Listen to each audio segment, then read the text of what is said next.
Welcome to Lakshmi food. સ્વાગત છે તમારું મારી યુટ્યુબ ચેનલમાં. તો ચાલો, આજે આપણે બનાવવાના છે બધાનો ફેવરેટ એવો સોજીનો નાસ્તો. બહારથી એકદમ ક્રિસ્પી અને અંદરથી એકદમ સરસ જાળીદાર અને સોફ્ટ એવો આપણે નાસ્તો બનાવીને તૈયાર કરવાના છીએ. તો ચલો, એના માટે શું ઇન્ગ્રીડિયન્ટ્સ લેવાના છે હું તમને બતાવી દઉં છું. અહીંયા મેં મીડિયમ સાઇઝની 2 વાટકી રવો લીધેલો છે. તમારે ઘરમાં રહેલી કોઈ પણ એક વાટકીનું માપ સેટ કરી લેવાનું છે. જે વાટકીથી રવો લીધો છે એ જ વાટકીથી 4 વાટકી પાણી લેવાનું છે. લીલા ધાણા, ચીલી ફ્લેક્સ, લીલા મરચાં, જીરું અને મીઠું લીધેલું છે. મીઠું આપણા ટેસ્ટ પ્રમાણે લઈ લેવાનું છે.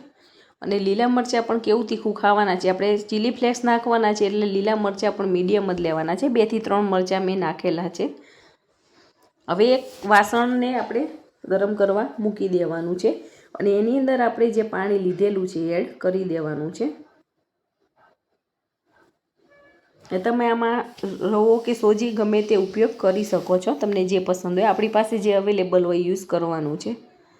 જો મોટો તમે રવો લીધેલો હોય તો પાણી થોડુંક વધારે જોઈશે આના કરતાં, અને નાનો હશે તો આટલા માપમાં થઈ જશે. હવે આપણું પાણી ગરમ થઈ જાય એટલે એની અંદર આપણે આખું જીરું એડ કરી લેવાનું છે અને એની અંદર આપણે ટેસ્ટ પ્રમાણે મીઠું પણ એડ કરી લઈશું. હવે આ પાણીને આપણે સરસ ઉકળવા દેવાનું છે. પાણીમાં ઉકળેલું જીરુંનો ટેસ્ટ બહુ જ સારો લાગે છે. હવે આની અંદર આપણે લીલા મરચાં એડ કરી દઈશું. એ પણ પાણીમાં સરસ પાકી જશે. રેડ ચીલી ફ્લેક્સ આપણે નાખેલા છે. આખા લાલ મરચાં હોય ને તમે ખાણીમાં ખાડીને નાખો તો પણ ચાલે, અને આવી રીતે ચીલી ફ્લેક્સ તૈયાર હોય તો પણ એ પણ તમે એડ કરી શકો છો. આની અંદર આપણે મરચું પાવડર કે એવું નથી એડ કરવાનું. આવી રીતે ચીલી ફ્લેક્સ ટાઈપ જ આપણે એડ કરવાનું છે. અધકચરો ભૂકો આવે મરચાંનો એ. અને આપણે લીલા ધાણા નાખી દેવાના છે. એકદમ પાણી આપણું ઉકળી જાય પછી લાસ્ટમાં ધાણા એડ કરી દેવાના છે. તો તમે જોઈ શકો છો એકદમ સરસ કલરફુલ આપણું પાણી લાગી રહેલું છે અને ટેસ્ટમાં તો એકદમ બેસ્ટ બને છે. હવે આપણે જે સોજી લીધેલો છે આને ધીમે ધીમે પાણીમાં નાખતું જવાનું છે અને આને સરસ મિક્સ કરતું જવાનું છે. તો તમે જોઈ શકો છો જેવો આપણે પાણીમાં રવો નાખીએ એટલે સરસ આવી રીતે ફૂલાતો જાય છે. અને જો તમારો સોજી કેવો છે એના ઉપર આધાર છે. તમને એવું લાગતું હોય કે હજી સોજી આપણો સરસ અંદરથી એકદમ સોફ્ટ નહીં થઈ ગયો તો તમે થોડું ગરમ પાણી કરીને આની અંદર નાખી શકો છો. પણ એકદમ આનું શીરા જેવું આવું સરસ ટેક્સચર થઈ જવું જોઈએ. તો તમે જોઈ શકો છો એકદમ કલરફુલ આપણો રવો લાગી રહેલો છે. આને હજી થોડીક વાર આમાં પાકવા દેવાનું છે અને ત્યારબાદ આપણે ઉતારી લેવાનું છે. તો તમે જોઈ શકો છો આપણો સોજી ઘણો બધો સરસ સોફ્ટ થઈ ગયેલો છે. આને ધીમે ધીમે ચલાવતા જઈ અને આપણે સરસ મિક્સ કરતું જવાનું છે.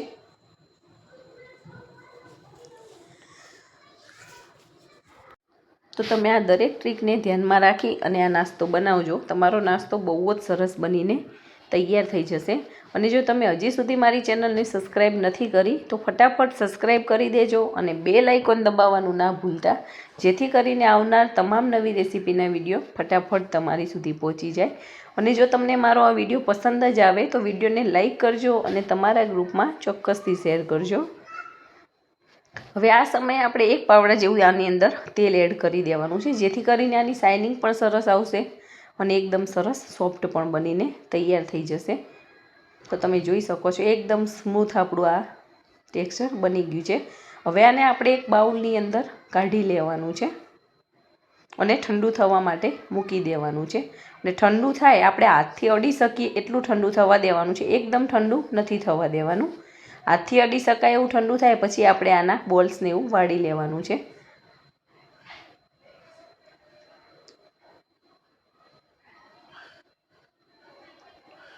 આ નાસ્તો તમે બાળકોને લંચ બોક્સમાં પણ આપી શકો છો. જમવાની સાથે ફરસાણ તરીકે પણ આપણે આ નાસ્તાનો ઉપયોગ કરી શકીએ છીએ. અડધી કલાક મેં આને રહેવા દીધું હતું અને સરસ આપણું મિક્સર ઠંડુ થઈ ગયું છે. હવે આની અંદર આપણે થોડુંક તેલ એડ કરી દઈશું. 1 પાવડા જેવું તેલ એડ કરી લેવાનું છે અને હાથની મદદથી આને સરસ આવી રીતે જેવી રીતે લોટ બાંધતા હોય એવી રીતે આવી રીતે મસળી લેવાનું છે, જેથી કરીને આપણું મિશ્રણ એકદમ સ્મૂથ થઈ જશે અને આપણને વાળવામાં પણ ઇઝી રહેશે. જેટલું બને એટલું સ્મૂથ કરી લેવાનું છે. તો તમે જોઈ શકો છો ઓલમોસ્ટ આપણું આ સરસ મજાનું આવી રીતે તૈયાર થઈ ગયેલું છે।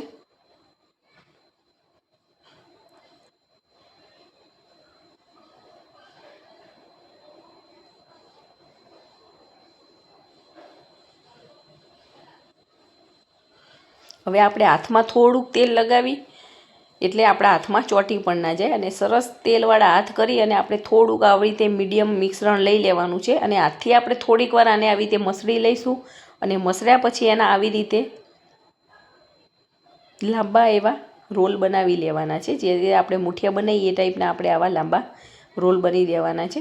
તમે આને ગમે એ શેપમાં બનાવી શકો છો, આનો તમે ગમે એ શેપ આપી શકો છો।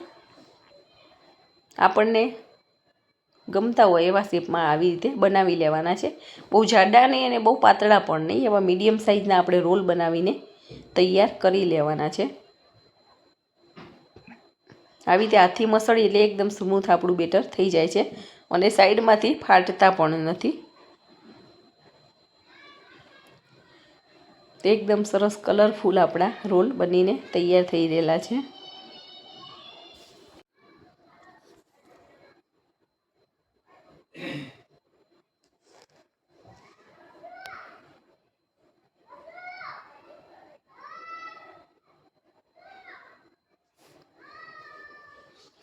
તો સરસ આપણા રોલ ઘણા બધા બનીને તૈયાર થઈ ગયા છે। હવે આપણે આનો બીજો શેપ આપવાના છીએ। તો સરસ આવો ગોળ લુઓ કરી અને એક વેણુની મદદથી આપણે આને સરસ વચ્ચેથી હોલ પાડી લેવાનો છે। જેવી રીતે આપણે મેદુવડા બનાવીએ છીએ એવી રીતે આને વચમાંથી હોલ કરી લેવાનો છે। આંગળીની મદદથી પણ થઈ જાય, પણ વેલણની મદદથી પ્રેસ કરું છું એટલે એક સરખું સરસ મજાનો આવી રીતે હોલ બનીને તૈયાર થઈ જાય છે। તો તમે જોઈ શકો છો અડધા મેં રોલ બનાવ્યા છે અને અડધી આવી રીતે ગોળ ટીકી જેવું બનાવી લીધું છે, મેદુવડા જેવું। અને આ બનાવું ત્યાં સુધી મેં તેલને ગરમ થવા મૂકી દીધેલું છે। આ તેલને એકદમ ગરમ નથી કરવાનું, હાઈ ટેમ્પરેચર ઉપર ગરમ નથી કરવાનું। આપણે અંદર લોટ કે કંઈ નાખીએ તો ધીમે ધીમે ઉપર આવે એ ટાઈપનું ગરમ કરવાનું છે અને આને એકદમ લો ગેસની ફ્લેમ ઉપર પકવવાનું છે। ગેસની ફ્લેમ ફૂલ નથી રાખવાની। તો આપણે જ્યાં વડા બનાવેલા છે એને બધા જ એડ કરી દેવાના છે। જેટલા આની અંદર સમાય એવી રીતે આપણે એડ કરી લેવાના છે અને ગેસની ફ્લેમ એકદમ સ્લો રાખવાની છે અને જાતે જ વડા આપણા થોડાક ઉપર આવવા માંડે ત્યાં સુધી આપણે આને તળી લેવાના છે। અને થોડીક વાર પછી 1-2 મિનિટ પછી આપણે વડાને થોડાક પલટાવતા જવાનું છે અને એકદમ હળવા હાથે એને પલટાવવાના છે। તો તમે જોઈ શકો છો આપણા વડા સરસ તળાઈ રહેલા છે।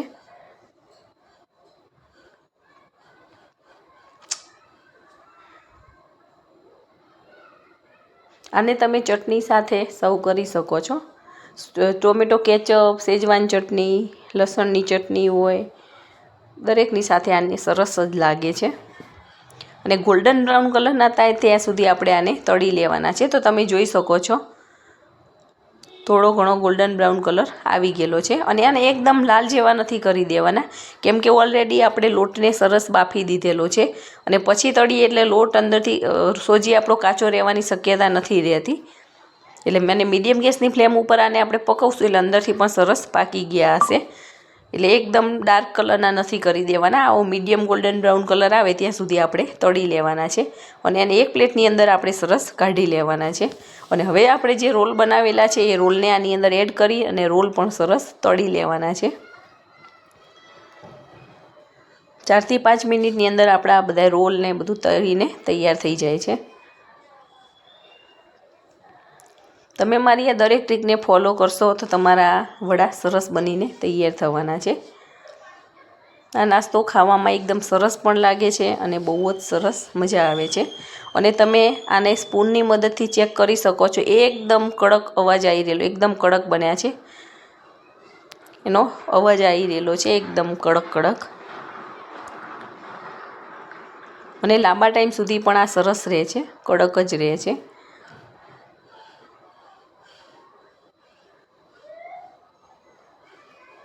અને રોલને પણ આપણે સરસ આવા ગોલ્ડન બ્રાઉન કલરના થવા દેવાના છે।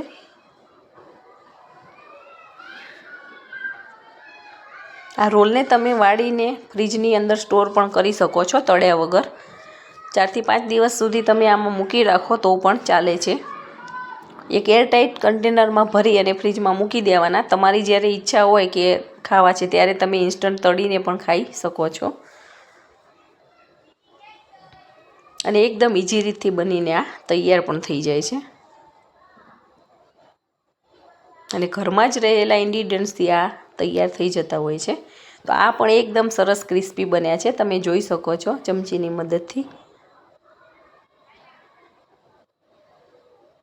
તો તમે જુઓ અંદરથી એકદમ સરસ ફૂલાઈ પણ ગયા છે, એકદમ સોફ્ટ અને ઉપરથી ક્રિસ્પી એવા આપણા રોલ બનીને તૈયાર થઈ ગયા છે. તો એક સર્વિંગ પ્લેટની અંદર લઈ અને હું એને કોથમીર મરચાંની ચટણી અને ટોમેટો કેચઅપ સાથે સર્વ કરી લઉં છું. તમે બાળકોને લંચ બોક્સમાં પણ ભરી આપી શકો છો.